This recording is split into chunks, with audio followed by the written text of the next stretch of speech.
Hello guys, कैसे हो? भगवान जी से ही प्रार्थना है कि आप अच्छे रहो और जो भी सपना आपने देखा है भगवान जी उसको जरूर पूरा करें। आज फिर से एक कहानी के साथ आई हूँ, जरूर सुनिएगा।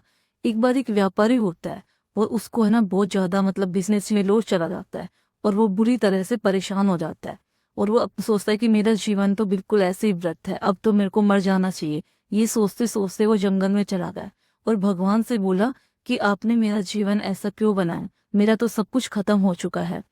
फिर भगवान ने बोला कि ठीक है, मैं तेरे को समझाता हूँ, तू समझने की कोशिश करना। तो भगवान ने उसको बताया कि मैंने एक साथ घास और बांस का पौधा इस जंगल में उगाया। तो जब मैंने एक साथ उगाया तो वो बांस का पेड़ है, वो तो उसको तो बहुत टाइम लगा और घास उग गई। घास एक साल में उग गई, लेकिन वो बांस का पौधा बिल्कुल भी मतलब बड़ा नहीं हुआ। फिर मैंने अगले साल फिर प्रयास किए, फिर घास और ज्यादा बड़ी होगी और वो उसके झाड़ियाँ भी लगने लगी। लेकिन बांस का पौधा वैसा का वैसा रहा। ऐसा करते करते मुझे 5 साल गुजर गए और वो घास का पेड़ तो बड़ा हो गया, हरियाली देने लगा। लेकिन 5 साल के बाद फिर उस बांस के पौधे पे बांस का पौधा अंकुरित हुआ और उस पर 100 फीट लंबा बांस उग गया। तो मैंने इस घास और बांस में मेरे को 5 साल लग गए, लेकिन मैंने हिम्मत नहीं हारी। और आज देखो उसकी जड़ कितनी मजबूत हो गई कि वह बांस 100 फीट लंबे पौधे को सहन कर सकता है। तो इस कहानी से हमें ये शिक्षा मिलती है कि हमें कभी भी अपने जीवन में हताश नहीं होना चाहिए। अगर हम पढ़ाई कर रहे हैं और बार बार असफल हो रहे हैं, तो हमें उन असफलताओं से कुछ सीखना चाहिए कि हाँ, अगर मेरे को सफलता नहीं मिल रही तो कम से कम मेरी जड़ें तो मजबूत हो रही है। इसलिए आपको कभी भी डिमोटिव नहीं होना। आपको ये लगेगा मैंने 6 साल हो गई मैं एग्जाम देते हुए, मेरा पेपर क्लियर नहीं हो रहा। किसी को 8 साल हो गई, किसी को 10 साल हो गए, किसी को 2 या 3 साल। लेकिन हमें हमें मोटिवेट रहना है, क्योंकि इससे हमारी जड़ मजबूत हो रही है और हम गलतियों से सीखते हैं। और हमें उन गलतियों से सीखना चाहिए कि आज हमने क्या गलती की है।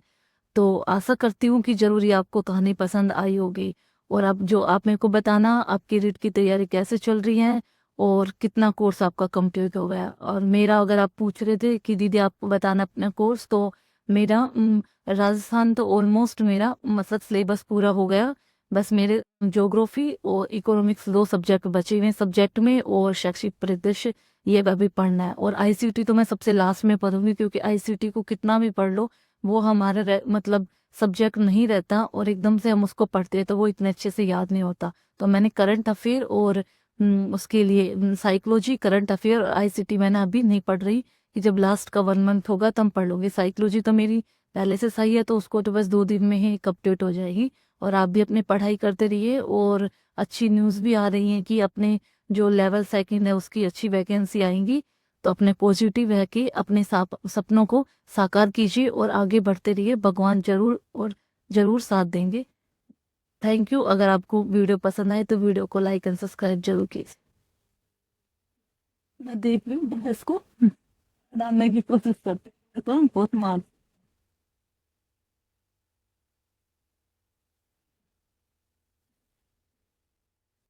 ये देखो हमारे गांव का दूसरा मंदिर है और इसमें काम चल रहा है।